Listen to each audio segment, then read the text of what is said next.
My name is Jacob. I've been attending Two Cities Church for 4 years. I grew up in a traditional Southern Baptist church and was put there at a super young age. And I was president of Fellowship of Christian Athletes, and I was occasionally asked to speak at chapel because I was the kid that knew about Jesus. I was the kid that knew the words and I knew what to say.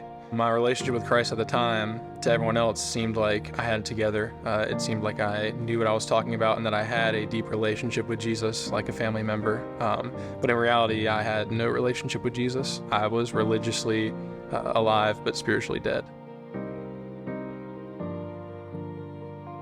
The turning point in my life was my sophomore year of college. I had attended a church my freshman year in Charlotte, for similar reasons, just for the friends. But a bit of a traumatic event happened in my life at the beginning of my sophomore year, and I was left empty because I didn't have a relationship with Jesus. I had nothing, and religion couldn't fill that hole, so I used earthly things to fill it. I indulged in drinking, women, hanging out with people I probably shouldn't, and it left me nowhere but sad and empty. I felt like the reason I was acting out and the reason that I rebelled from everything I knew is because my whole life I'd only done things that were correct from the church, politically correct, and I saw everyone else doing what seemed to be fun, and so I filled my life with those things, and they only left me emptiness. Someone that I knew from the church I had been attending, he reached out to me and he asked to get coffee.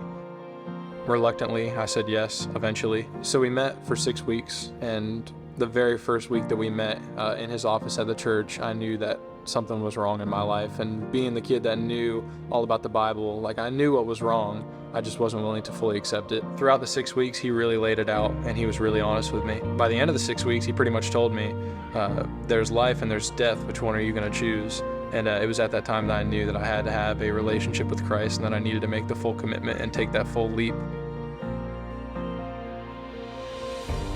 So after I made the decision and I fully accepted Jesus, everything changed for me as far as my friends, the people I hung out with, the people I had previously been sinning with were curious why I was no longer attending parties with them, and I think they saw the life change. My family saw the life change. I no longer resented the world, resented the people. I felt compassion and a sense of sadness for the people that were lost or in the situations that I was in the rotating cycle that never ends if you're trying to fulfill yourself with the world. Since becoming a true follower of Christ, it's affected every aspect of my life, and being a husband and how we can center our marriage around Jesus, being a friend, what we talk about, who we talk about, and in my career, because of my foundation in Jesus, I have the strength to go out and do it every day and to show what it's like to be like Jesus and to show a proper amount of grace to people who deserve it.